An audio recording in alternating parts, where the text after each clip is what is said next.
नमस्कार, बहुत स्वागत है आपका इंडिया न्यूज़ में। आपके साथ मैं हूं शुभम सिंह।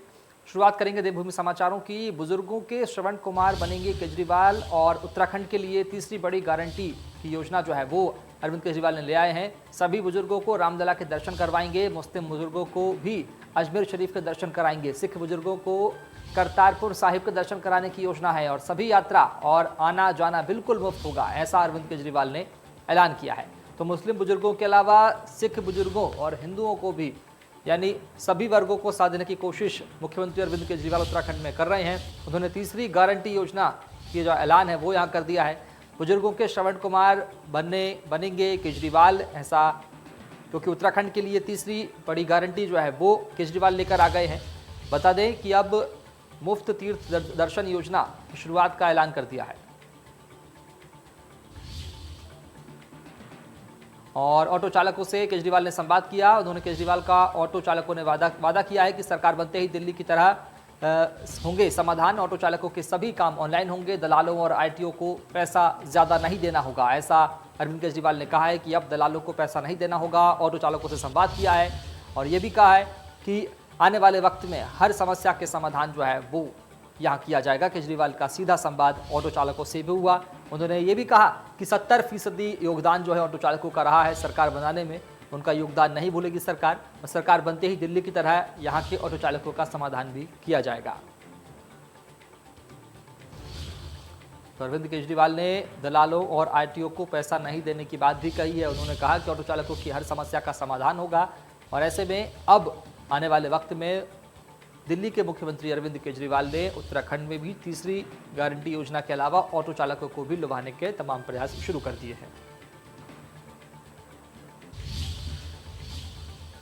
और देवभूमि में 2022 के रण की रणभेरी बज चुकी है। सभी सियासी पार्टियां जनता को लुभाने में लगी है। देवस्थानम बोर्ड को लेकर खड़ा हुआ विवाद अभी थमा भी नहीं है कि राज्य में पहली बार चुनाव लड़ रही आम आदमी पार्टी के मुखिया अरविंद केजरीवाल नया सियासी शिबूका छोड़ गए हैं।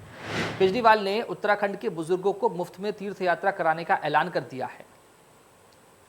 केजरीवाल के इस बयान पर बीजेपी और कांग्रेस दोनों ने तीखा प्रहार किया। मुख्यमंत्री पुष्कर सिंह धामी ने कहा कि जब से पीएम मोदी ने अयोध्या में राम मंदिर का निर्माण कराया है उसके बाद से ही जो पंडित नहीं थे वह भी पंडित बन गए हैं, जो जनेऊ नहीं पहनते थे वो अब जनेऊ पहनने लगे हैं।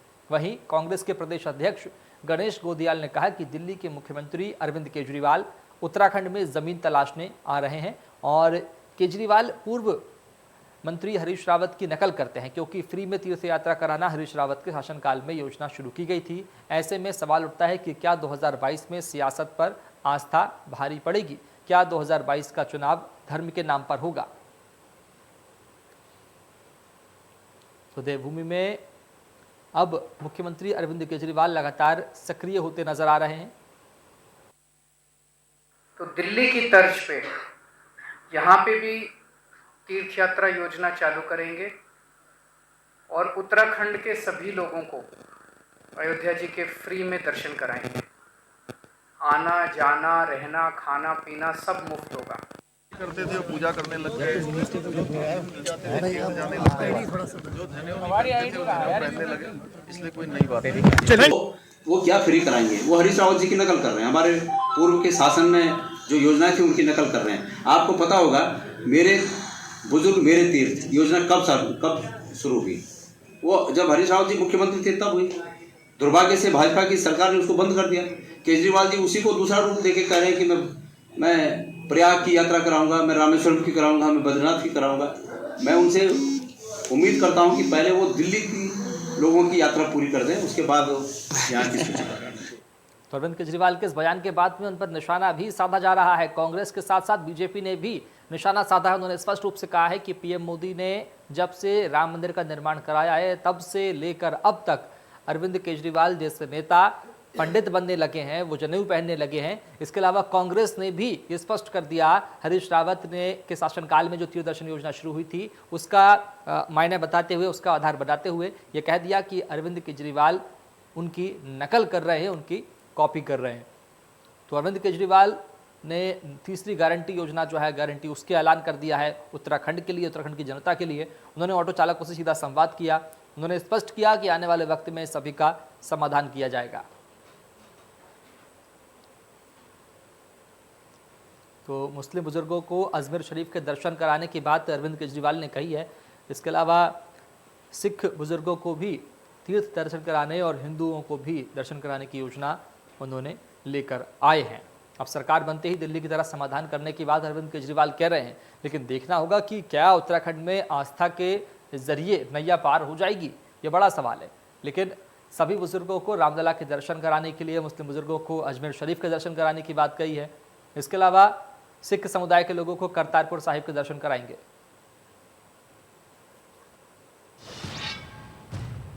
तो अरविंद केजरीवाल के इस बयान के बाद में सियासत और गर्मा गई है और आज इसी पर चर्चा करेंगे। हमारे साथ लगातार खास मेहमान चर्चा में शामिल हो गए हैं। विनोद सुवाल साहब जुड़ेंगे जो कि प्रदेश प्रवक्ता हैं बीजेपी के। सर बहुत स्वागत है आपका। इनके अलावा धीरेन्द्र प्रताप साहब जुड़ेंगे जो कि प्रदेश उपाध्यक्ष हैं कांग्रेस के। सर आपका भी बहुत स्वागत है। और आम आदमी पार्टी का पक्ष रखेंगे उनके प्रवक्ता रविंद्र आनंद जी। सर बहुत स्वागत है आपका भी।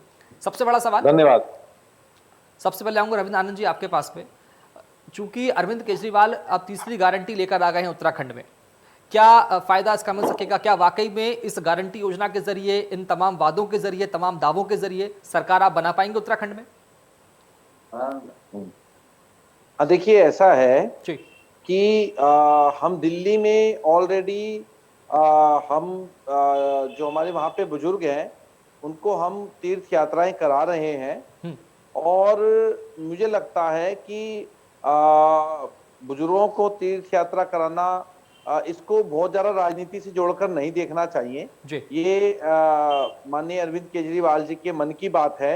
और दूसरी बात हम ये कहना चाहते हैं कि देखिए तीर्थ की जो बात अभी केजरीवाल जी ने कही है वो उत्तराखंड के लिए तो अभी कही है, लेकिन दिल्ली में तो हम करा ही रहे हैं। दिल्ली में बहुत सारे हम तीर्थ स्थानों पर अपने बुजुर्गों को दिल्ली से मुफ्त यात्रा में भेजते हैं, चाहे वो ट्रेन से हो या और अन्य साधन से हो। उनका रहना, खाना पीना जी सब फ्री होता है। तो हमारा ये कहना है कि इस पे बहुत ज्यादा विपक्ष को परेशान होने की बात नहीं है। ये उनके मन की भावना है और जो उन्होंने बयां की है। और इसको बहुत ज्यादा देखिए, एक आदमी के अपना काम करने का तरीका होता है, एक नेचर होता है, और इसे बहुत ज्यादा राजनीति से जोड़ के अगर विपक्ष देख रहा है तो मुझे लगता है कि ये विपक्ष की अपनी कमजोरी हो सकती है, अपनी घबराहट हो सकती है। लेकिन उन्होंने अपने मन की एक इच्छा को जाहिर किया है। ठीक है, चलिए और उसकी गारंटी दी है। विनोद जी आपके पास आऊंगा, क्योंकि सबसे पहले धर्म की जो शुरुआत थी, आस्था की शुरुआत थी, वो पीएम मोदी के जरिए ही मानी जाती है, क्योंकि राम मंदिर का निर्माण होना हो, चाहे और भी कई निर्माण कार्य जिनसे लोगों की आस्था जुड़ी हुई है। अब क्या कहेंगे, क्योंकि अरविंद केजरीवाल कदम रख रहे हैं उत्तराखंड की सियासत में, नया नया दौर है और नई योजनाएं उनकी लेकर आए, नई नई गारंटी लेकर आए, नए दावे हैं, क्या वाकई में शिकस्त दे पाएंगे? कितने तैयार हैं आप?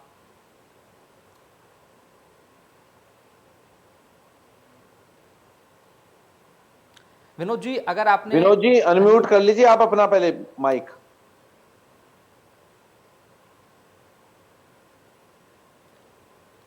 विनोद जी धन्यवाद आपका। जी जी अब आवाज आने लगी? बिल्कुल आ रही है जी, बताएं अपनी बात। देखिए ऐसा है कि आस्था सबका अपना व्यक्तिगत जीवन का एक वो है, कौन आस्था पे कोई सवाल खड़े भी नहीं कर सकता। लेकिन मैं कह सकता हूँ कि हमारे देश के नरेंद्र भाई मोदी ने पूरा गौरव वर्ल्ड के अंदर बढ़ाया है। उसके लिए हम सब जानते हैं कि कितना नरेंद्र भाई मोदी ने देश का गौरव पूरे भारत का, पूरे विश्व के अंदर बढ़ाया है जी। अब जहाँ तक उत्तराखंड राज्य की बात है तो मुझे लगता है कि उत्तराखंड राज्य की स्थापना का संकल्प भी भारतीय जनता पार्टी ने लिया। हमारे नेता आदरणीय अटल बिहारी वाजपेयी जी ने और यहाँ के उत्तराखंड आंदोलनकारियों ने इस राज्य की संकल्पना का संकल्प लिया और उसके बाद इस राज्य को ये राज्य बना। और मुझे लगता है कि जितना भी सारा काम जो सोचा गया, समझा गया, वो भारतीय जनता पार्टी और अटल जी के बाद नरेंद्र मोदी जी द्वारा उस सब कामों को पूरा करने का जो प्रयास किया जा रहा है लगातार जारी है और पुष्कर सिंह धामी उस काम को पूरा कर रहे हैं। मुझे किसी भी राजनीतिक दल में इस बात में कोई भी इच्छा भी नहीं है, कोई इस कहने में कोई संकोच भी नहीं, कोई कि आस्था में हम किसी के प्रश्न चिन्ह लगाएं। ठीक है, यात्राएं करें, अच्छी बात है। उत्तराखंड राज्य के अंदर तो देशाटन है ही, उत्तराखंड के अंदर 4 धाम की यात्रा है और वो सबके लिए है, सभी उस पर आ सकते हैं और जो सनातन धर्मावलंबी है उसके लिए कोई कठिनाई होगी। धीरेन्द्र जी सर, धीरेन्द्र प्रताप साहब आपके पास आऊंगा, क्योंकि हरीश रावत ने अपने शासनकाल में तीर्थ दर्शन योजना की शुरुआत करी थी, लोगों को दर्शन कराए थे भगवान के तीर्थों के। अब जब अरविंद केजरीवाल भी इसी तरह का बिगुल फूकते नजर आ रहे हैं, क्या बात कहेंगे आप उन्हें?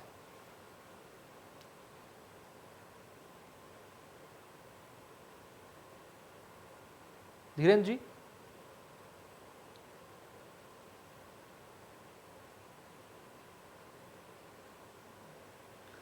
चलिए धीरेन्द्र जी के पास दोबारा लौटूंगा। रविंद्र जी आपके पास आऊंगा एक बार फिर, क्योंकि एक बड़ा सवाल ये भी उठता है रविंद्र आनंद जी, क्योंकि आम आदमी पार्टी उत्तराखंड में अब यूं कहे तो मैदान में उतर ही रही है, क्योंकि सरकार में अभी बीजेपी है, उसके पहले कांग्रेस थी। अब जो दोहराती हुई सरकार है, अगर बीजेपी ने मजबूत से तैयारी करी, अच्छा प्रदर्शन रहा, तो आने वाले वक्त में आपको कितनी मजबूती से टक्कर देनी होगी बीजेपी को? कितनी तैयार है आम आदमी पार्टी उत्तराखंड में?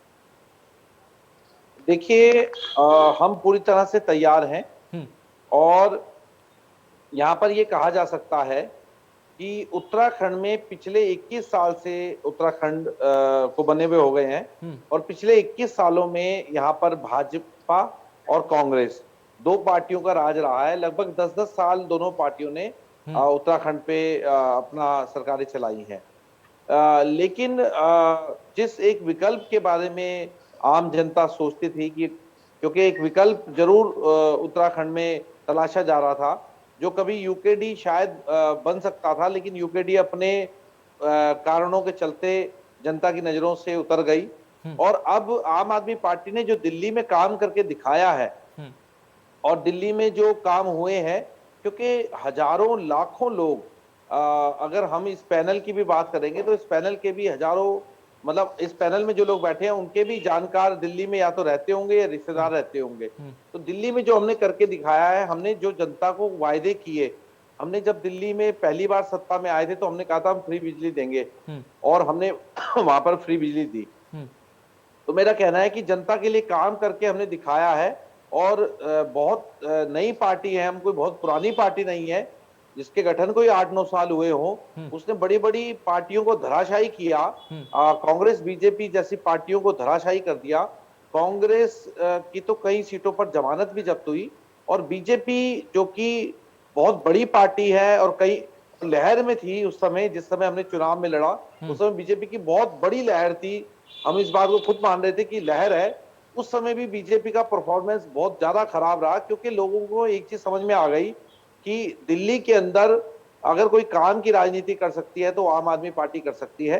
तो वही मॉडल हमने आज उत्तराखंड के सामने रखा है।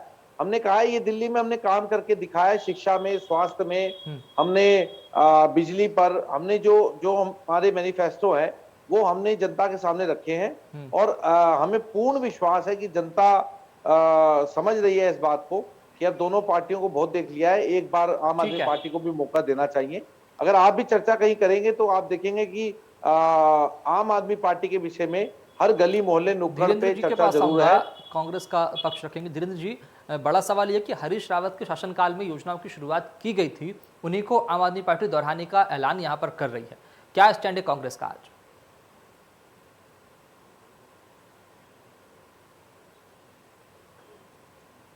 धीरेन्द्र जी सवाल दोहराता हूं जी।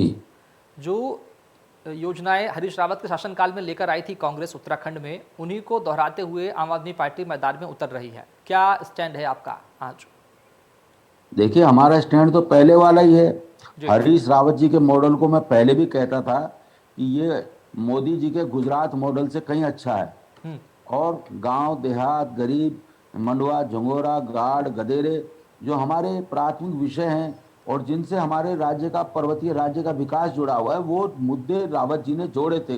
खेत खलिहान उसमें जोड़े थे, हमारे पेड़ तक के जोड़े थे। तो आज आम आदमी पार्टी कुछ भी कहे, पहले तो इस पार्टी का भी उत्तराखंड में कोई अस्तित्व नहीं है। मेरी शुभकामना है कि वो लोग आए, लोकतंत्र के लिए कई राजनीतिक दल आए, ये एक शुभ संकेत है। लेकिन अभी इन्हें बहुत दिन काम करना पड़ेगा। वहाँ मुकाबला भाजपा और कांग्रेस के बीच में है और इनका जो थोड़ा बहुत रोल रहेगा, मेरी आज भी ये मान्यता है, एक वोट कटुआ पार्टी से ज्यादा कुछ नहीं है। चलिए विनोद सोयाल साहब, आप किस तरह से देख रहे हैं आम आदमी पार्टी की उत्तराखंड में एंट्री को? क्या बीजेपी का स्टैंड होगा?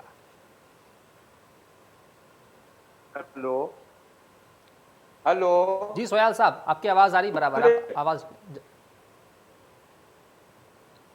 अपनी बात रखें सोयाल साहब। इसलिए भारतीय जनता पार्टी उत्तराखंड राज्य और भारतीय जनता पार्टी भी रही। हेलो, बिल्कुल आ रही हेलो, है। भारतीय जनता पार्टी और उत्तराखंड राज्य का आपस में एक बहुत संबंध है। जी। आम आदमी पार्टी उत्तराखंड राज्य से ने कोई सरोकार है। मुझे लगता है कि आम आदमी पार्टी प्रयास कर रही है, संवैधानिक पार्टी बनी है, सबको अपना राजनीतिक दल का गठन करने का संवैधानिक अधिकार है, उसका प्रपत्र भर सकते हैं। मैं भी कोई संवैधानिक दल बना सकता हूँ, आप भी बना सकते हैं, कोई बना सकता है। मुझे लगता है एक प्रक्रिया, उस प्रक्रिया के तहत जो आम आदमी पार्टी का उत्तराखंड राज्य के अंदर गठन दिल्ली है नहीं जी। नजर में। बाकी आगे क्या भविष्य है ये मैं नहीं कह सकता, मैं कोई भविष्य वेता नहीं हूं, लेकिन आज की डेट में आम आदमी पार्टी का उत्तराखंड राज्य के अंदर कोई अस्तित्व नहीं है ना, कोई मुझे लगता है कोई वार्ड मेंबर उनका हो भी नहीं है। और जो 2-4 लोग जुड़े भी थे वो फिर वापस भी आ गए। उन्होंने हमारे कोई लोग तोड़ने का प्रयास किया था तो वो भी सारे वापस भी आने प्रारंभ हो गए। मुझे लगता है कि आम आदमी पार्टी का उत्तराखंड राज्य के अंदर कोई अस्तित्व है नहीं। रविंद्र आनंद जी, एक बार फिर आपके पास आऊंगा। जी। दिल्ली मॉडल की तर्ज पर आप विकास करने की बात कर रहे हैं, क्या दिल्ली मॉडल के तर्ज पर उत्तराखंड की जनता इसमें अनुकूल महसूस करेगी? क्या वो सुविधाएं मुहैया करवा पाएंगे आप उत्तराखंड में? देखिए, बिल्कुल करा पाएंगे। हमारा ऐसा मानना है कि उत्तराखंड में बिजली की इतनी ज्यादा परियोजनाएं चल रही हैं, इस समय 13 परियोजनाएं बिजली की चल रही हैं और उत्तराखंड ऊर्जा प्रदेश कहा जाता है। उत्तराखंड यूपी दिल्ली को बिजली बेचता है, उसके बाद भी उत्तराखंड वासियों को महंगी बिजली खरीदनी पड़ती है। जो उपभोक्ता हैं उनको महंगी दरों पर बिजली मिलती है। तो हमारा ऐसा मानना है कि जिस घर में बिजली बन रही है उस घर में तो फ्री उन लोगों को मिलनी ही चाहिए। जब यहाँ से खरीदने के बाद दिल्ली वाले दे सकते हैं, दिल्ली की सरकार दे सकती है, तो उत्तराखंड के जब उत्तराखंड में टिहरी बांध बना था, धीरेन्द्र प्रताप जी तो मुझसे पुराने हैं, वरिष्ठ हैं और हमसे ज्यादा दुनिया देखी है और ये साक्षी भी रहे होंगे कि जिस समय टिहरी बांध बनाया गया था उस समय नेताओं ने हमारे लोगों से जब गांव खाली कराए थे, तो धीरेन्द्र प्रताप जी भी समझेंगे इस बात को, तो यही कह के कराए थे कि भाई तुम आज ये गांव खाली कर दो, तुम्हें सिंचाई के लिए पानी मुफ्त में मिलने लगेगा, तुम्हें बिजली फ्री मिलने लगेगी, तुम्हें खेती के लिए बिजली फ्री मिलने लगेगी। इन सब वायदों के बाद ही लोगों में जागरूकता आई और लोगों ने जो गांव जो खाली कराए गए, जो पूरा पहाड़ खाली कराया गया उस समय, जो टिहरी शहर को डुबाया गया, ठीक है। वो सवाल साहब उसके एक बार पीछे फिर यही आपके पास बात थी। आऊंगा। विनोद जी, एक बार फिर आपके पास आऊंगा, क्योंकि एक वोट कटाऊ पार्टी के रूप में आप इसे देख रहे हैं आम आदमी पार्टी को। इस पर मैं अपनी बात रखना चाहूंगा। जी रविंद्र जी, चलिए आपसे सवाल लेते हैं। रविंद्र जी, जवाब दीजिए इस बात का। देखिए, दोनों ही वक्ताओं ने अभी हमें कहा है, मैं बहुत ध्यान से धीरेन्द्र जी की बात भी सुन रहा था, बड़े वरिष्ठ हैं, बड़े भाई हमारे, सुयाल जी भी। तो लेकिन मैं इनसे ये कहना चाहता हूं कि दिल्ली में भी आपने यही कहा था कि यार अभी नई नई पार्टी आई है, अभी नई नई बनी है, चुनाव में उतरे हैं, कुछ नहीं है। खुद स्वर्गीय शीला दीक्षित जी ने कहा था कि हु इज केजरीवाल, कौन है केजरीवाल, मैं नहीं जानती जी। और उन्हीं से उनसे ही हार गई वो। तो देखिए, हम जनता के दिल में बैठना जानते हैं, हम जनता के लिए काम करना जानते हैं और हमारे छोटे छोटे कार्यकर्ताओं ने बड़े बड़े नेताओं को धराशायी किया है। तो मुझे लगता है कि अगर आप हल्के में ले रहे हैं तो उसमें नुकसान हमारा कुछ नहीं है, आप दोनों पार्टियों का है। चलिए ठीक है, बहुत शुक्रिया बहरहाल आप तीनों खास मेहमानों को चर्चा में शामिल होने के लिए। तो ऐसे में अब देखना होगा कि आम आदमी पार्टी की इन योजनाओं के जरिए, इन गारंटी के जरिए मैदान में कितनी मजबूती से उतर पाती है और कितना अच्छा प्रदर्शन जो है वो आम आदमी पार्टी कर पाती है। बड़ा सवाल आज यही था। इसी के साथ फिलहाल इतना ही। आप देखते रहिए इंडिया न्यूज़ उत्तर प्रदेश उत्तराखंड। नमस्कार।